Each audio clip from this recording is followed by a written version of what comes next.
says in the surah, very beginning, قَدْ أَفْلَحَ الْمُؤْمِنُونَ. That's the word aflaha, from Allah.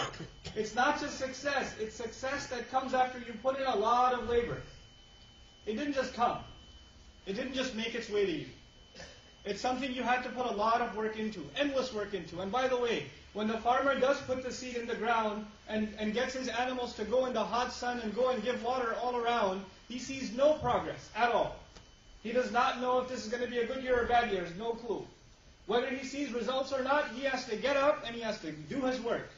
And he knows even if he skips one day, 1 week, if he messes up even a little bit, then it can hurt his entire labor. So he has to very strictly follow a schedule. He has to stick to a program. Allah Azza wa Jal began this surah saying, قَدْ أَفْلَحَ الْمُؤْمِنُونَ. Those who truly believe, those who really have attained a maturity in their faith, these are the people that have already attained success, implying that they've already put a lot of work in to get there. And how do you know for yourself whether we qualify for this ultimate success? Where do we stand? Allah gave us a checklist. الَّذِينَ هُمْ فِي صَلَاتِهِمْ خَاشِعُونَ. Those who, especially when it comes to their salah, especially when it comes, this is ikhtisas, it's earlier in Arabic, so I'm adding that in translation. These are the people, these true believers are the people that especially when it comes to their prayer, they have this quality called khushu', which most commonly is misunderstood as focus, like they focus in their prayer. It's not tarkeez, it's something else. Khushu' in the Arabic language is when you feel a kind of fear that numbs your muscles, that you get overwhelmed with fear. You don't just feel it emotionally, you almost start feeling it physically. It overtakes, it rattles you to the core. That kind of fear. You know, a salat, describing salat, Allah Azza wa Jalla says, you know, إِنَّ الصَّلَاةَ كَانَتْ عَلَى الْمُؤْمِنِينَ كِتَابًا مَوْقُوتًا. No doubt that it's the salat. Essentially, the ayah is suggesting that the salat is a means by which we maintain a schedule. It keeps the believer's schedule isn't, I see you at 4:30, I'll see you at 2 o'clock, I'll see you at 7 o'clock, I'll see you right before Maghrib, I'll see you right after Isha, I'll see you between Dhuhr and Asr. Our clock revolves around the salat. What did I tell you about the farmer? That he has to follow a very strict schedule if he wants to be successful. Our strict schedule is the salah. And the point of the salah is that we never lose sight of the fact that we are working hard for success, and the moment we lose sight of that, we're really not going to be able to take our work seriously. We're not going to be able to get any of the other expectations of Allah met. What's the next expectation? وَالَّذِينَ هُمْ عَنِ اللَّغْوِ مُعْرِضُونَ. Very interesting. Allah says, especially when it comes to lahu. Very remarkable word in the Arabic language, lahu.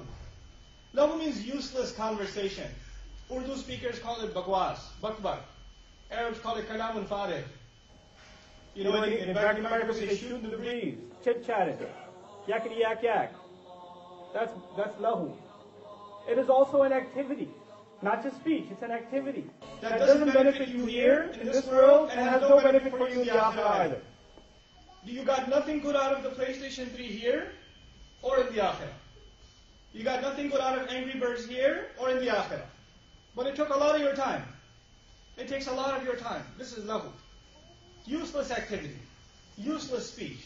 That has no benefit in the world and no benefit in the next. We have some problems. Some things we need to work on. Maybe you never thought about it before, but once you cut out a useless part of your life, it makes you more reflective about yourself. Allah Azza wa Jalla says, وَالَّذِينَ هُمْ لِلزَّكَاةِ فَاعِلُونَ.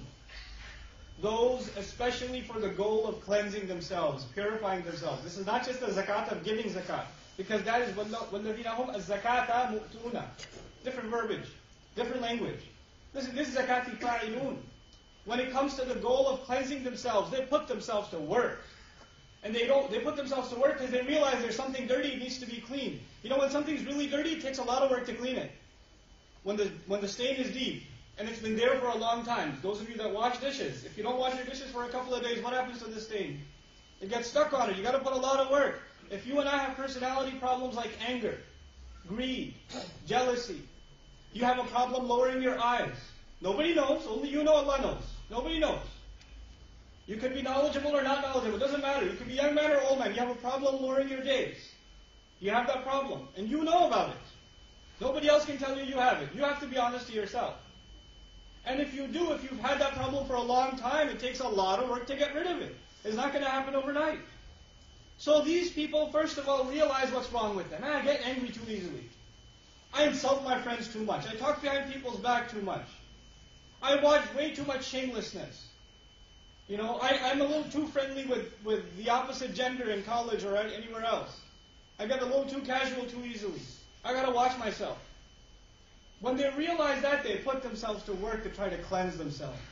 وَالَّذِينَ هُمْ لِلزَّكَاةِ فَاعِلُونَ. And when it comes to cleaning yourself up, there's one fitna, there's one trial that is so dangerous that no matter how hard you work at it, the temptation never goes away. You know, you can work really hard and you can get riba out of your life, backbiting out of your life.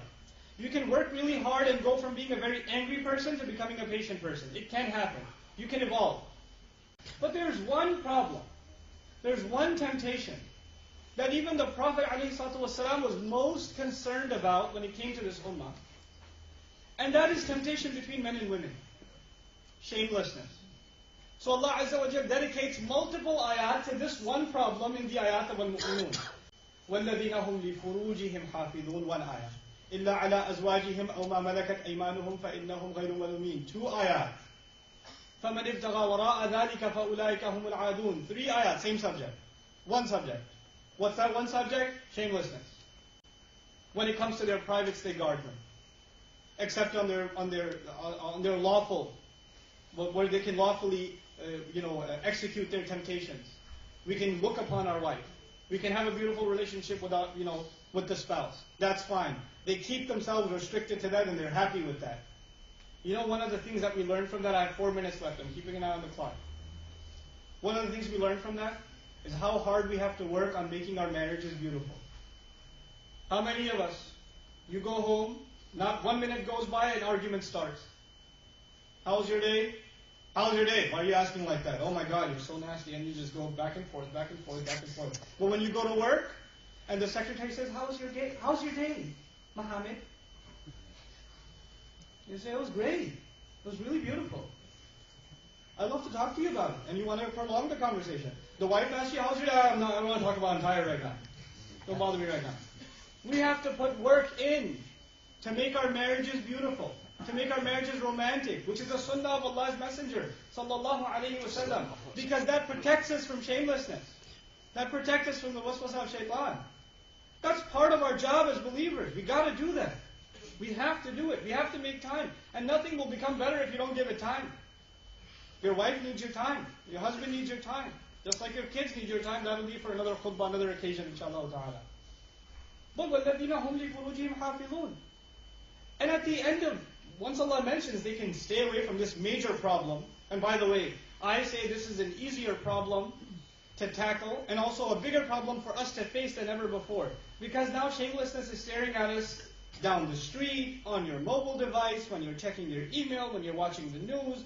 It doesn't let you go anywhere. You can't go groceries, you can't go to the college, you can't go anywhere. But to be exposed to shamelessness all the time, which means it requires that much more work from you and me. Every time you look at something wrong, and you don't feel bad. You don't feel bad. It's another stain on your heart. And how many stains, because until this heart gets so dirty, and then you and I wonder, when we make dua to Allah, how come the guy next to me is crying, I can't even cry? My heart is incapable of crying, because it's so dirty, and it's so stained.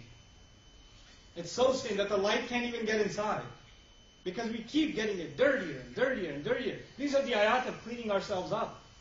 These are the people who put themselves to work so they can feel iman again. قَدْ أَفْلَحَ الْمُؤْمِنُونَ. This takes work. And nobody's going to do that work for you and me. I have to do it for myself, and you have to do it for yourself. Wallahi, talking about this stuff is easy. Talking about it is easy.